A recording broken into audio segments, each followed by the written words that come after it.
How you doing, guys? Welcome back. It's LSP. It's currently the 3rd of June, 2022. Going to do a quick rundown on Bitcoin. I've blanked the chart. This is chart number 3. And just a quick side note, the reason I use 3 charts is because I like to look at different aspects of different time frames. Try to get a feel for short term, medium term, sort of long term, order flows. But I just want to focus on the monthly and the weekly for a minute, and try to get a feel for what could unfold, going into the summer, right? So we know we've just recently, and let's just do this. Let's just keep it really, really clean and just see what's actually happening on Bitcoin, right? We had a previous high, it was taken. Check, done. Since then, we've started to come down into a downtrend. And remember, the monthly chart takes a long time to form, okay? So whatever that looks like in terms of time frame and trends and how long those trends take to kind of unfold, we know it's going to be very, very long. It could be 6 months, a year, 2 years, and so on, right?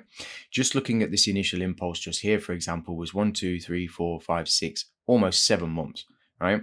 That's almost a full year, just over half a year, sorry. 7 months, just over half a year to go from here to here. Right. So we know the monthly takes some time, even just this downtrend after taking previous high, 1, 2, 3, 4, 5, 6, 7, 8 months, 8 months to get to where we currently are now. And that was at a high of around about sort of 70,000 all the way down to the lowest point of around about 25,000. So we know the monthly chart takes some time to, to kind of form. Now, putting aside everything, imbalances, liquidity, all of this stuff that I talk about, and let's just look at price, and this chart, right? If price continues, and we just use some basic charting skills, right? We can see we've had 3 months down, a couple of months up, 3 months down. Let's say we get that last portion that comes down to around about 24,000. Then we start to get a bit of a lift. That puts us around about 32,000. And that's assuming, obviously, it pans out that way. It may very well not pan out that way. But I want to get a feel for what that looks like from a very basic standpoint. No cleverness, no order flow, no this, that, the other, COT data, institutional buying, selling, just basic charting. So it puts us around about 32,000 over the next 3 to 6 months, right? And again, that's assuming that something doesn't happen within the marketplace globally, that could potentially drag everything down with it. This could be, inflation increasing massively. This could be a hyperinflationary event. This could be, a potential problem, globally. Maybe a war really kicks off, maybe, the stock market crashes. These are all big events that we have absolutely no control over, right? But they will affect everything that we're doing. So putting all of that aside and just going with basic kind of charting, basic flows, nothing else, it puts us around about 32,000 within 3 to 6 months, right? But what does that look like for us now, right? If we just take the actual point of impulse. So, and this is just ballparking, right? So we take the actual point of impulse and we can see that that's around about 13,000 to, we'll call it 9,000 to 14,000. This sweet spot down here. This is where price initially started to run to the upside, right? This was the start of price exploding to the upside. Now put this price axis away for a second. Just ignore it, forget about it, and just look at the chart. If Bitcoin does something like this, what on earth is going on there? Why is that doing that? Wow. Sorry, guys, that is like really messed up. I'm not sure what just happened there. Let me just use the thing. But if Bitcoin does something like this, right? And let's just do it like this. It's gonna be a lot easier. So let's say Bitcoin does something like this, right? I think it's because we're using the monthly chart, so it's a little bit wacky, right? Massive time frames do this sometimes. Okay, so let's say we get something like so. Right, price goes down a little bit more, starts to run up a little bit, then it starts to drop a little bit more, and our kind of thinking model of 32,000 over the next 3 to 6 months doesn't pan out, and we get this instead. That's pretty aggressive, right? That's a pretty aggressive move when you look at price. But when you're just looking at the chart and you forget about price for a second, it actually makes sense because it's returning to the point of impulse, okay, from a supply and demand standpoint, from a simple basic math standpoint and range standpoint, right? So that puts us down here, and that would be at that moment, if that did happen, a fantastic opportunity, right, to be buying into Bitcoin. Now, when we start to look at the global picture, what's happening with stable coins, what's happening with CBDCs, what's happening with some things in terms of regulations, and compliance in the cryptocurrency market as a whole, and the things that we are reading and being told, it would actually make sense for Bitcoin to come down to these levels, right? So they can be bought at insanely cheap prices by these huge, huge institutions, because this has always been about control. This is not about us individually or us collectively as retail traders, or non-professional traders making the most out of the market. This is about big institutions and big money and smart money trying to find and push price into a place where it makes the most sense for them to accumulate Bitcoin at the best possible price for them, because then that means that they have so much money to do this with. They control that, if price does get down here, you've got piles of money coming into the market from huge institutions that will then control a huge amount of the supply of Bitcoin at that time. Okay. And then obviously with that being said, they control huge portion of the supply, which means they control a huge portion of what happens with Bitcoin, and so on and so on and so on. And we, the little guy, just grabbing a little bit of Bitcoin here and there and everywhere, doesn't really make much of a difference, right? Because ultimately, when you look at Bitcoin as a whole, the only way to make anything substantial on Bitcoin, putting aside all of this nonsense about you only need to hold 0.01 Bitcoin to make millions, this is all complete nonsense, right? For you to make money on Bitcoin in years and years to come, right, you need to accumulate 2, 3, 4, 5, 10 Bitcoins, and then when price gets to 100,000 or 200,000, assuming it gets there, that's when you make some real money, right? That's not what's going to happen. Like, most people don't have the money to be buying Bitcoin, but if it gets down here, people may start thinking a little bit, right? And then we'll get that huge explosive move to the upside.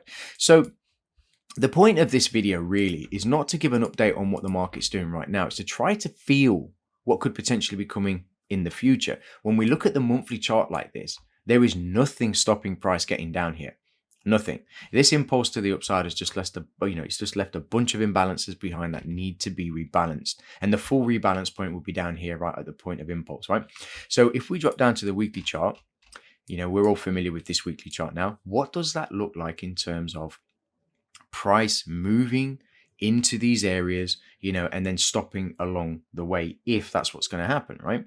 Well, right here where we see this candle just here, price is kind of stabilizing a little bit. We've got a little bit of back and forth. That was just a normal impulsive candle. This one's a normal impulsive candle. There's no real, stopping or starting. But this one, there was a little bit of movement. Yeah, within that week, price went up a little bit, price went down a little bit. There's the body of the candle. So there's been a chunk in the middle, a chunk at the top, a chunk at the bottom, and it's created this kind of wiki candle. So we know something's happening there, right? So if we just take the full candle, and just extend it out roughly to about there, right? This is not liquidity-based analysis. This is not order flow-based analysis. This is simply just price coming back into an area where there was a little bit of a mess, right? To see what that mess looks like, we drop down to the daily chart and we can see, all right, if we just come over here, there was a little bit of a movement, a little bit of a red candle, yeah. And we can see that price came down on this daily chart, kind of bounced off this level, tried to come down again, but then it had a really nice move to the upside. So we know there's been something that's happened there already. And then above this level, we see this big mess here where price started to move and then it started to consolidate a little bit, and then we get that next impulse to the upside, right? So we can confirm, just looking at this chart, on the weekly, that within this area here, something happened, right? Something happened within this area, and this is why we're getting this initial response from here. So the next time price revisits this level, it is possible that we continue to go a little bit lower and then obviously start to drive towards these levels down here at 20,000 and so on and so on and so on. So the big picture is one of two scenarios that could potentially be unfolding on Bitcoin. Bit of a rally, drop, okay, or just a drop. I'm not seeing until we clear 48,000, as you guys know by now, I've said it so many times, a move to the upside unless this gets cleared convincingly and with some real conviction, okay? So in between that, we are effectively stuck between a horrible position in the sense of we've got this really horrible, disgusting level down here. And I'm saying these words deliberately because nobody wants to see Bitcoin down at these levels, because what does that mean for all the projects and, all of these different networks, and so on.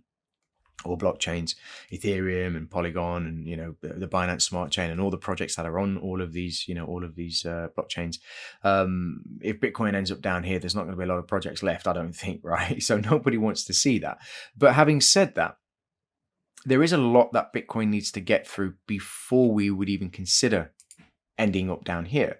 So we have time to reiterate the patience factor, and to also try to figure out within this small area of consolidation that we're in now, in this movement and everything that we're getting, I do still see a little bit of downside potential. I do still feel price is going to end up moving low to these initial levels that we've already sort of outlined in chart number 1, which is this chart here. But we need to track what Bitcoin's doing along the way to give us a better indication as to what we should be doing as investors, as traders, whether we should be sitting on our hands, whether we should be engaging, whether we should be moving money in and out of our portfolios, mitigating risk, diversifying, taking money from one place and put it in a safe haven, so on, stores of value, gold, whatever, right? And I know most people that watch these videos, in terms of new traders or new investors to the cryptocurrency market, may not have a plan for what that looks like. But it's my hope, obviously through these videos and through some of the, the coming videos in terms of the series that I'm doing, or the investor series that I'm going to be doing, that I will give you guys a little bit more of an insight into what that could potentially look like for you, because everybody's different and it is the trade and nothing else. So it's down to you to find a plan that works for you and your investor model, your investor psychology, and so on, right? So that's a quick update today. I say quick update, we've been going for about 10-15 minutes, but I hope you enjoy the video as always. If you are not already subscribed to the channel, please subscribe, like the video. Let's start pushing these videos out, guys. I really appreciate it, because I want to start to reach a wider audience. Some of the things that I've got coming, I genuinely feel are going to change the way people invest for the better. All right. So with all of that said, I hope everyone's having an absolutely fantastic day or evening wherever you are in the world, and I look forward to speaking to you in the next update. All the best. Take care. Ciao for now.